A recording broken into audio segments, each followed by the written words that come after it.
This is the story of Lee. She made a career of capturing the horrors of other people's wars. She built a wall around her heart with every click of the shutter. She thought she had seen it all. But then the war came home. Her partner, Joel, had a different kind of addiction, the story. And the biggest story in the world was in Washington, D.C.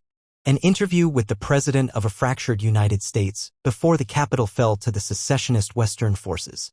A suicide mission disguised as a road trip. They weren't alone.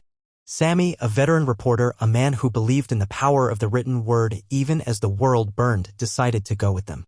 He was headed for the front lines near Charlottesville. And then there was Jessie, a kid from Colorado who worshipped Lee from afar. She saw the war not as an end, but as a beginning, a chance to prove herself, to be like her idol. She forces her way into their car, into their world, completely unprepared for the price of admission. Their journey south was a descent into a modern dark age. Every stop was a test. A gas station became a negotiation with armed men, not for fuel, but for their lives. A Christmas-themed amusement park, a winter wonderland, became a surreal and silent graveyard, the site of a forgotten massacre. There were no battle lines here, no clear uniforms. Just Americans killing other Americans. In a quiet field, they met the truest face of the war. A soldier with cold, empty eyes asks them the only question that matters anymore. What kind of American are you? There is no right answer. In that moment, Joel's bravado melts away, and it is Sammy's quiet dignity and Lee's quick thinking that gets them through. But the encounter leaves a permanent scar. Through it all, Lee watched Jessie. She saw the kid's initial terror in the face of gunfire give way to a chilling focus. With every photo Jessie took, a piece of her innocence was traded for a piece of the story. Lee tried to warn her, tried to push her away. Every time I survived a war zone, she told her, I thought I was sending a warning home. Don't do this. But she saw the warning wasn't being heard. Instead, she was just documenting the same endless cycle. In Jessie's determined eyes, Lee saw a terrifying reflection of her own past. Closer to D.C., the war became louder, more desperate, and it finally claimed one of their own. Sammy, the soul of their group, was caught in the crossfire. As he lay dying, Lee's carefully constructed walls crumbled. The horror was no longer just in her lens.